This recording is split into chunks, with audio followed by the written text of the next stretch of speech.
Hello friends, welcome to Shri ji classes. तो आज से हम स्टार्ट करेंगे चंडीगढ़ के एग्जाम की प्रेपरेशन। बेसिकली टारगेट करेंगे टीजीटी मैथ्स को, लेकिन पीजीटी मैथ्स में भी आपको इसकी हेल्प जरूर मिलेगी। आज हम सोल्व कर रहे हैं 2025 में जो हमारे पेपर हुआ था चंडीगढ़ का, उसके पीवाई के जो डिस्कस करेंगे। सबसे पहला है हमारे पास इवेल्युएट, इंटीग्रेशन सोल्व करना है 0 से infinity x upon 1 plus x square का होल स्क्वायर। तो यहाँ पे हम क्या करेंगे, देखो जो 1 प्लस एक्स स्क्वायर है, इसको अगर हम कुछ लेट कर ले, लेटर्स हमने इसको टी लेट कर लिया, इसका डेरिवेटिव करेंगे तो क्या बनेगा 2x dx is equals to dt। तो इसका मतलब क्या है, x ds की वैल्यू क्या आएगी हमारे पास dt बाय 2। ठीक है, अभी लिमिट पुट करी है तो उसके अकॉर्डिंग क्या होगा हमारी, मतलब वैल्यू पुट करेंगे तो लिमिट को भी एडजस्ट करना पड़ेगा, तो लिमिट को भी एडजस्ट करेंगे। लिमिट क्या बनेगी, देखो 1 प्लस एक्स स्क्वायर, अगर x को हम 0 पुट करते हैं तो t की वैल्यू क्या आएगी हमारे पास 1। अगर हम x को इन्फिनिटी पुट करेंगे 1 प्लस इन्फिनिटी इज इन्फिनिटी, तो t की वैल्यू क्या, मतलब लिमिट कहाँ से कहाँ आएगी 1 से इन्फिनिटी तक। x और dx को हम क्या लिख सकते हैं dt बाय 2।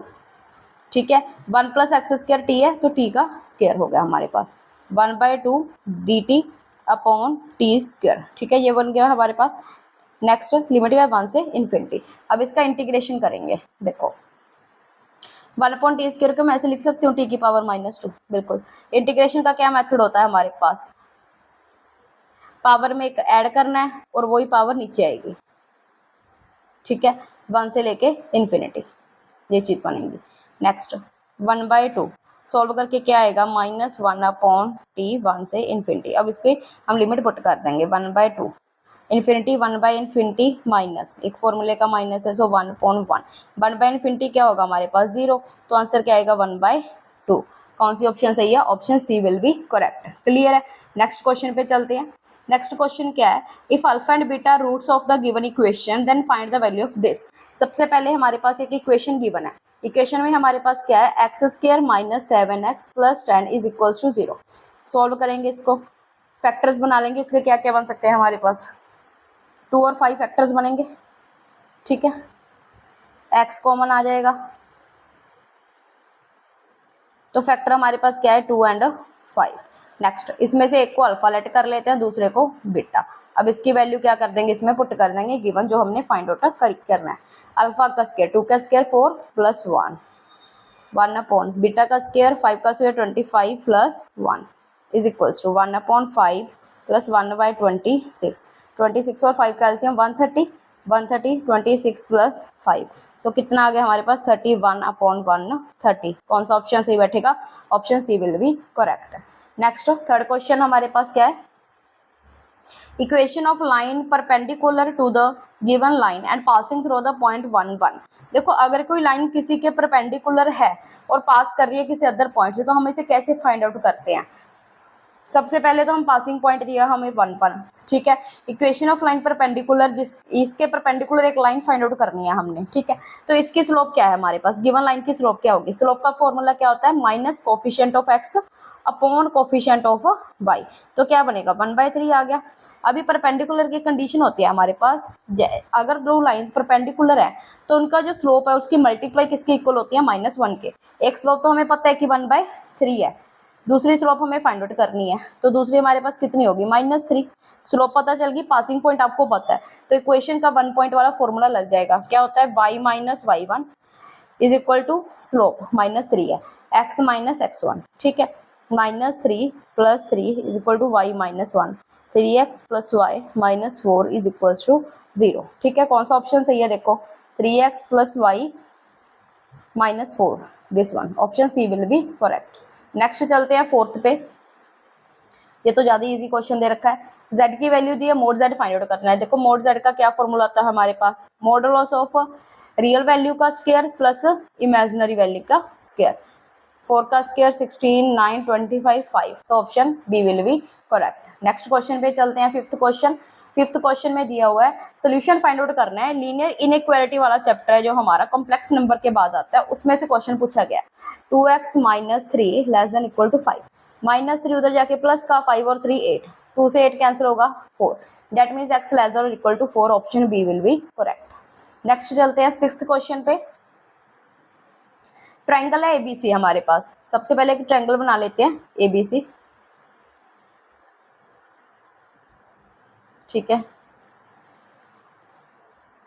उसमें क्या दिया है, एंगल ए 60 डिग्री है, ठीक है। ए बी और ए सी हमें दिया है 10 सेंटीमीटर, लेट कर लेते हैं 10 सेंटीमीटर। अभी देखो आइसोस्केलस ट्रायंगल की अगर दो साइड्स इक्वल है तो दो एंगल भी इक्वल होते हैं, हमने पढ़ा हुआ है ये चीज। ये 60 है तो ये भी कितने कितने के रह गए, फिर 60 60 के। कौन सी ट्रायंगल बन गई है हमारे पास, बताओ। इक्विलेटरल ट्रायंगल होगी क्योंकि एंगल सारे इक्वल है। अगर इक्विलेटरल ट्रायंगल है तो सारी साइड्स भी इक्वल होंगी, दैट मींस बीसी साइड भी कितना होगा हमारा 10 centimetre. So option B will be correct है। इसमें तो कुछ सॉल्व ही नहीं करना था, सिर्फ डायग्राम बना के सारा कुछ क्लियर हो रहा है हमारा, ठीक है। नेक्स्ट चलते हैं 7th क्वेश्चन पे। 7th क्वेश्चन क्या दिया हुआ है देखो, how many 5 digit numbers can be formed using the digits. हमें डिजिट दिए हुए हैं 1 2 3 4 5 6, ठीक है। अब इसमें रेपिटेशन अलाउड नहीं है आपको, मतलब रिपीट नहीं कर सकते हम किसी भी नंबर को। 5 डिजिट का एक नंबर बनाना है, चलो पहले 5 डिजिट का नंबर बन गया। उसमें कंडीशन क्या लाई है, number is divisible by 5, number 5 से डिविजिबल होना चाहिए हमारा। अगर नंबर 5 से डिविजिबल होना चाहिए तो इसका मतलब जो लास्ट डिजिट है वो 5 से जाना चाहिए, और इसमें से लास्ट डिजिट कौन सा होगा, 5 ही होगा। तो आगे वाले हम कोई भी रख सकते हैं लेकिन 5 नहीं रख सकते, तो 5 तो गया। कितने बचे, 1 2 3 4 5, तो हमारे पास फर्स्ट पोजीशन पे रखने के लिए 5 है। अब इसमें से एक इधर रख दिया तो 4 3 2, ठीक है। ये तो फिक्स ही है हमारा 5 तो। 5 4 जा 20, 23 जा 60, 62 जा 120, so option C will be correct. Clear हुआ ये क्वेश्चन। इसके काफी क्वेश्चन जब हम प्रैक्टिस करेंगे चैप्टर वाइज तब आपको करवा दूंगी, ये काफी इजी लेवल का क्वेश्चन पूछा हुआ था इन्होंने। नेक्स्ट देखते हैं, हमारे पास एक स्फीयर है जिसका रेडियस आर है, उसको मेल्ट कर दिया। अगर रिकास्ट कर दिया उसको, छोटे छोटे और स्फीयर्स बना दिए। जैसे हमारे पास एक बड़ा स्फीयर है, इसको मेल्ट करके छोटे छोटे हमने और काफी स्फीयर्स इसके जनरेट कर दिए। अभी रेडियस हमने इन्होंने बोला है कि जो ईच स्मॉल स्फीयर है उसका रेडियस क्या होगा, उसके हाफ हो गया हमारा, ठीक है। अगर उसका रेडियस हाफ हो गया तो हमें कैलकुलेट करना है कि इसमें से कितने नंबर ऑफ स्फीयर्स हमारे बनेंगे। ट्राई करते हैं चलो क्वेश्चन को। जो लार्ज स्फीयर है हमारा, देखो अगर रिकास्ट करने की बात करें तो वॉल्यूम तो सेम ही रहेगा, वॉल्यूम चेंज नहीं हो रहा। तो लार्ज स्फीयर का वॉल्यूम हमारा क्या बनेगा, 4/3 पाई आर क्यूब, ठीक है। अब इसको जो स्मॉल स्फीयर उसका क्या बनेगा, वॉल्यूम की बात हो रही है इधर, ठीक है। 4/3 पाई, रेडियस क्या हो गया, हाफ हो गया, तो r/2 का क्यूब। इसको सोल्व करेंगे, पाई आर क्यूब इंटू 1/8 हो गया हमारा, ठीक है। अभी नंबर ऑफ स्फीयर कैसे निकालेंगे, ऊपर वॉल्यूम रखेंगे लार्ज स्फीयर का, नीचे वॉल्यूम रखेंगे स्मॉल स्फीयर्स का, कैंसल, तो ऊपर आ गया 8। तो टोटल कितने स्फीयर्स बनेंगे, 8। सो option D will be correct. Next देखो 9th क्वेश्चन, ये तो बहुत इजी है। अभी कॉम्प्लेक्स नंबर से क्वेश्चन पूछा गया है, आइटा की पावर 98। देखो अगर पावर कुछ भी सोल्व होना तो उसको 4 के मल्टीपल में करने का ट्राई करो, क्योंकि 4 का मल्टीपल हमें पता है, आइटा की वैल्यू 4 1 हो जाती है, तो वहां पे क्वेश्चन बिल्कुल ईजी हो जाएगा आपका। तो कैसे करोगे, देखो इसको मैं ऐसे लिख सकती हूँ 100 - 2, बिल्कुल। इसको लिखता हूँ 100, नीचे आ गया आइटा की पावर 2, आइटा की पावर 100, 4 का मल्टीपल होगा तो इसकी वैल्यू तो 1 नहीं आ गई। आइटा स्क्वायर कितना होता है, -1, तो आंसर कितना बना हमारा, -1। Option C will be correct. Next देखते हैं, ए वेक्टर दिया हमें, बी वेक्टर दिया है, हम इसकी क्रॉस प्रोडक्ट का मॉडुलस फाइंड आउट करना है। सबसे पहले तो क्रॉस प्रोडक्ट फाइंड आउट करेंगे, a vector cross b vector, i j k, ठीक है। कितना है, ए का 2 3 -1, बी का 1 -2 2, ठीक है। आई कैप 3 2 या 6 -2 -j कैप, इसको छोड़ के 4 माइनस प्लस 1 k कैप, 2 -2 -4 -3 1 जा 3, 4 आई कैप 5 जे कैप -7 के कैप, ठीक है। ये तो हमारे आ गया क्रॉस प्रोडक्ट। अभी आपको क्रॉस प्रोडक्ट का मॉडुलस भी फाइंड आउट करना है, तो कर लेंगे।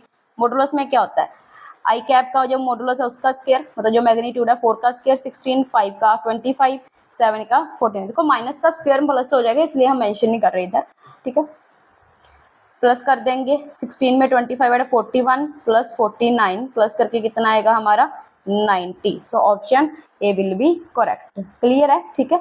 नेक्स्ट चलते हैं, इस क्वेश्चन को ना ऐसे भी लिख सकते थे कि ए और बी वेक्टर हमें दो पैरेललोग्राम की दो साइड्स दे दी, तो आप इसका एरिया कैलकुलेट करो ना पैरेललोग्राम का, तो भी सेम वे से होगा क्वेश्चन, लेकिन उन्होंने काफी इजी वे में पूछा हुआ है। अगर एरिया ऑफ पैरेललोग्राम पूछे तो भी सेम मेथड से होगा। नेक्स्ट चलते हैं, if the correlation coefficient between the x and y denoted by R is zero. देखो कोरिलेशन कोफिशिएंट अगर जीरो है तो इसका क्या मतलब है, इसका एक ही मतलब जा रहा है कि जो एक्स एंड वाई है वो दोनों आपस में क्या है, परपेंडिकुलर बन रहे हैं हमारे।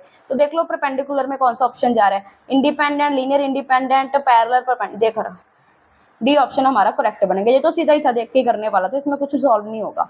Next 12th question, area of triangle formed by lines x is equal to 0, y is equal to 0 and x plus y is equal to 1। देखो इसमें एरिया ऑफ ट्रायंगल, सबसे पहले तो हम ग्राफिकली इसको रिप्रेजेंट करके एक ट्रायंगल बना लेते हैं, फिर इसका एरिया कैलकुलेट होगा हमारे पास। देखो ये मैंने बना ली x एक्सिस, ये हो गया मेरा y एक्सिस। अभी देखो आगे, x0 का मतलब ये y एक्सिस की बात कर रहे हैं, y0 का मतलब ये x एक्सिस की बात कर रहे हैं, और x प्लस वाई दिया है 1।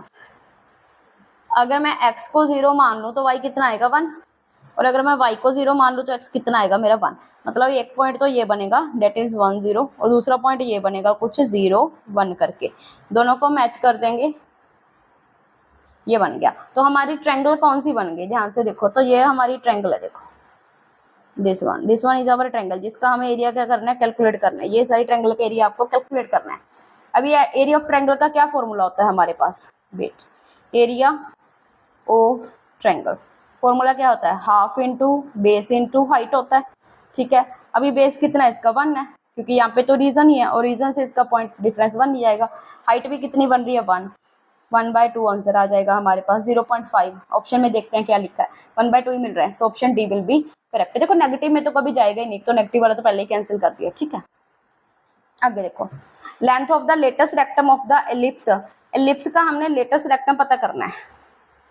अभी लेटेस्ट रेक्टम का फॉर्मूला क्या होता है हमारे पास, लेटेस्ट रेक्टम क्या होता है फॉर्मूला, 2b² इसको देखो अकॉर्डिंग टू इक्वेशन क्या होती है, x² y² is equal to 1। मतलब a² की जगह पे क्या आ रहा है 4, सो a की वैल्यू कितनी होगी 2, b² की जगह पे आ रहा है 9, तो b की वैल्यू कितनी होगी 3, पुट कर दो इधर 2, b² 3 का स्क्वायर, a कितना है हमारा 2 है, 2 से 2 कैंसिल, 3 का square 9, so option A correct है।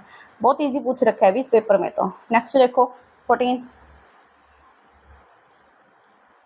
the number of ways in which 8 different books can be arranged on a shelf so that a particular pair of books are always together is। ये question थोड़ा अच्छा है। इसमें क्या हमारे पास total 8 books हैं, 8 books में से इन्होंने बोला है कि 2 पर्टिकुलर बुक्स को हमेशा साथ में ही रखनी है। बाकी बुक्स का आप अरेंजमेंट देख लो कि आपने कैसे करना है। टोटल 8 बुक्स हैं, उसमें से 2 को तो मैंने अलग रखना ही रखना है, मतलब एक साथ ही टिकेंगी वो वाली बुक्स तो हमारे पास। तो वो तो 2 मैं ऐसे भी रख सकती हूँ कि पहली बुक रखती फिर दूसरी, या फिर दूसरी पहली। मतलब इनको अरेंज करने के तो मेरे पास 2 फैक्टोरियल वेज हैं। ठीक है, अभी बची कितनी 6 बुक्स, 6 बुक्स वो हो गई, और एक सेट इनका बन गया हमारे पास, है ना, एक सेट हो गया इनका। क्योंकि ये जो 2 बुक्स है हमारे पास, इसके आगे भी हम रख सकते हैं, पीछे भी, और मतलब ये साथ में होने चाहिए। तो एक सेट इसका और 6 बुक्स ये, तो टोटल 7 हो गया। तो 7 फैक्टोरियल इसको अरेंज करने का, तो ये आंसर बनेगा हमारा 7 factorial into 2 factorial, option B. Next, if roots of the x² plus x plus 1 is alpha and beta, then find the value of alpha की पावर 10 and beta की पावर 10। देखो कि ध्यान से देखो ना equation solve, x² plus x plus 1, ये हमारा क्या होता है ω² plus ω plus 1 is equal to 0। ये कंडीशन होती है ना क्यूब रूट ऑफ यूनिटी की हमारे पास। इसके रूट्स हम क्या क्या मानते हैं, एक तो ओमेगा और दूसरा क्या होता है ω² होता है। तो इसका मतलब अल्फा को ओमेगा मान लेते हैं, और बीटा को क्या मान लेते हैं ω² मान लेते हैं। करें सॉल्व, ओमेगा की पावर 10 प्लस ω² की पावर 10, ये हो गया ओमेगा की पावर 10, ओमेगा की पावर 20। 10 देखो ओमेगा क्यूब कितना होता है 1, सो ओमेगा की पावर 9 तो 1, और सिर्फ ओमेगा बच गया। ओमेगा 20 18 तक तो 1 ही हो गया, तो साइड में क्या बचा ω²। अभी ω² प्लस ओमेगा की वैल्यू इधर से निकालूंगी तो -1 आएगा उधर जाके, तो इसकी वैल्यू क्या बन गई हमारे पास -1, so option D will be correct. Next देखो, the range of the function, function की रेंज बतानी है आपको क्या होगी, बिल्कुल इजी वे से करना है तो क्वेश्चन आराम से हो जाएगा।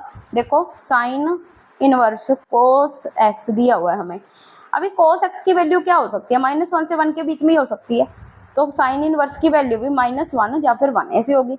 साइन इनवर्स -1 कितने पे देगा -π/2 पे, 1 कितने पे देगा वैल्यू π/2 के, तो इसकी रेंज इसके बिटवीन ही लाई करेगी, तो ज़्यादा मतलब ये वाली वैल्यू हो सकती है, उसके इन बिटवीन हो सकती है। तो ऑप्शन क्या बनेगा हमारा ए ऑप्शन, बिल्कुल ईजी क्वेश्चन था। नेक्स्ट 17th क्वेश्चन क्या दिया है देखो, इन्होंने बोला equation of line passing through point, passing point हमें दे दिया लाइन का, पैरेलल भी दे दिया कि इस लाइन के पैरेलल है, हमें सिर्फ इक्वेशन फाइंड आउट करनी है, बड़ा इजी क्वेश्चन है भाई। अगर पैरेलल लाइन ही दे दी हमें तो पैरेलल लाइन जो हमें फाइंड आउट करनी है लाइन, उसका जो डायरेक्शन रेशियोज है वो तो सेम ही होंगे। पासिंग पॉइंट इन्होंने दे ही दिया। इक्वेशन का फॉर्मूला क्या होता है, x minus a upon l, y minus b upon m, z minus c upon n, यही होता है। तो पासिंग पॉइंट तो क्या है 1, और इसका पासिंग पॉइंट 2, इसका पासिंग पॉइंट 3, ठीक है। अभी आगे डायरेक्शन रेशियोज इसके कितने हैं 2, इसके -1, इसके कितने हैं 2।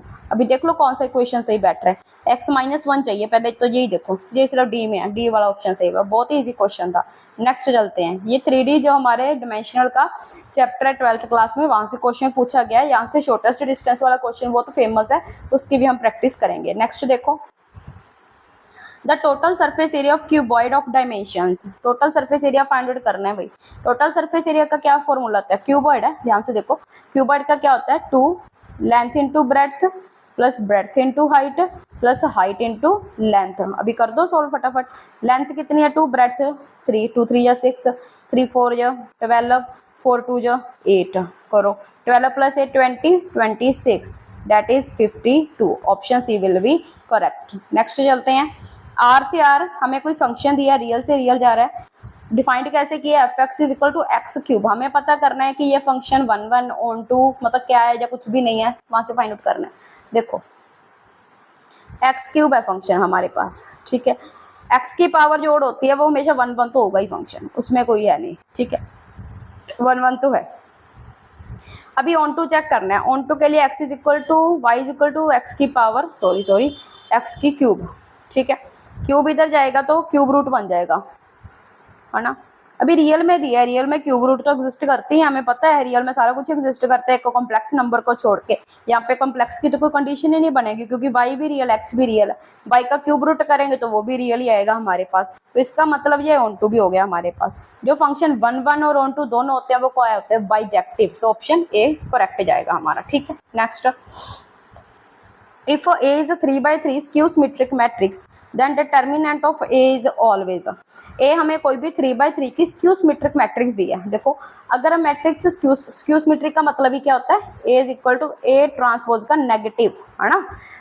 अगर तो सिंपल A ट्रांसपोज के बराबर आ रहा है फिर तो सिमेट्रिक है, अगर माइनस का साइन भी बाहर निकल के आ रहा है तो वो स्क्यू सिमेट्रिक है। ऊपर में से क्या दिया 3/3 मतलब ओड ऑर्डर दिया, उसका ऑर्डर क्या है हमारे पास ओड है।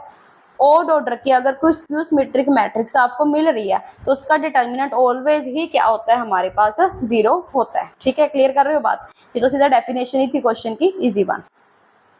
नेक्स्ट, ये 21st क्वेश्चन आप अपने आप ट्राई करना और जो भी आंसर आएगा वो कमेंट बॉक्स में जरूर देना। डेली हम 20 क्वेश्चंस को प्रैक्टिस करेंगे और 5 दिन में हमारे 100 क्वेश्चंस कंप्लीट हो जाएंगे। फिर उसके पीछे वाला जो 2024 में होता है उसके वाला सॉल्व करेंगे, ठीक है। Thank you.